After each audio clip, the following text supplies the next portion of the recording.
Hi everyone, welcome back to The Early Show with me, Pastor Jean I. This week, we're going to be answering a question about education. But first, before we get there, I would like to thank the sponsor of today's sharing, who wishes to remain anonymous, but would like to dedicate their contribution towards all beings' liberation from suffering and to the attainment of compassion, wisdom, and true happiness. I would also like to remind you guys that there is a live streaming session coming up on the final Sunday of this month. So get your questions ready for me, and I'll see you then. So this week's question is, why is it that people today are more educated than ever before, but also unhappier? That's because there is a mistaken correlation between happiness and education. The questions you have to ask yourself are they educated in the right things? Or are they educated in things that will bring them down even further, that will deepen their samsara even more? What do I mean by that? Well, what is it that they're educated in? Is it something secular?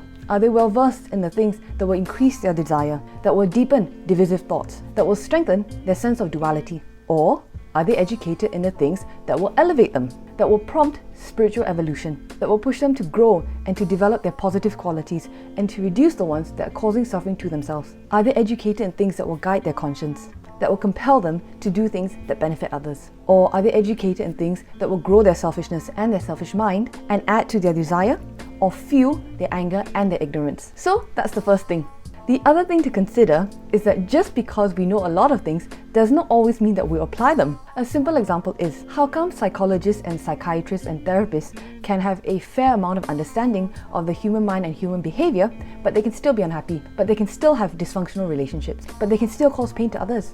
That's due to the fact that just because you know something does not always mean that you will apply it to yourself. Isn't it always easier giving advice to a friend than making sure that we always follow the same advice ourselves? And it isn't just in a non-religious context. This also applies even in the monasteries. Our guru, His Eminence Sam Tuku Rinpoche, also always said that there are extremely learned scholars who have studied for years and years and years in the monasteries and who have every qualification under the sun. If you ask them any question, they immediately know the answer and they can repeat every scripture to you verbatim. The problem is, sometimes some of them are not very nice people. They know the stuff, they studied the stuff, but they just don't do anything with the knowledge that they have. And so, as a consequence, over the years, anger grows, jealousy grows, discontent grows. How much harm they cause to others also grows. Then, on the other hand, you also have the people who know next to nothing. Rinpoche also said that there are some people who know very, very little, who are not recognized scholars, who don't know how to do many prayers and many rituals and so on, but they're beaming, but they're light, but they're content,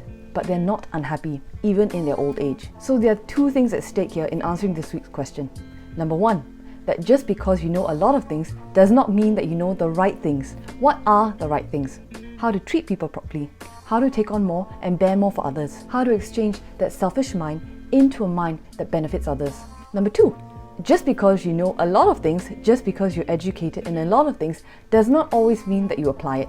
It's like going to the doctor when you're sick and the doctor laying it all out for you. This is your illness, this is what caused it, this is what the treatment is, and here's your medication. And then you don't do any of it. You don't take any of it. You don't change your diet, you don't take your medication, and you don't look into how to manage your illness. If you make zero lifestyle changes, how do you expect that you're going to heal? How do you expect that you're going to stop suffering? How do you expect that you're going to be happy?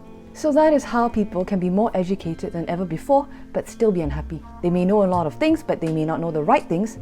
And they may know a lot of things, but they may not apply it to themselves. Just because you know something doesn't always mean that you practice it. So I hope that I've answered that question. That is it from me for this week. Once again, thank you very much for joining me, and thank you again to the sponsors of today's sharing. I'll see you guys in 2 weeks' time on the final Sunday of this month for that live stream. So please don't forget to get your questions ready. Have a great week ahead, and as ever, please don't forget to be kind to each other. Bye.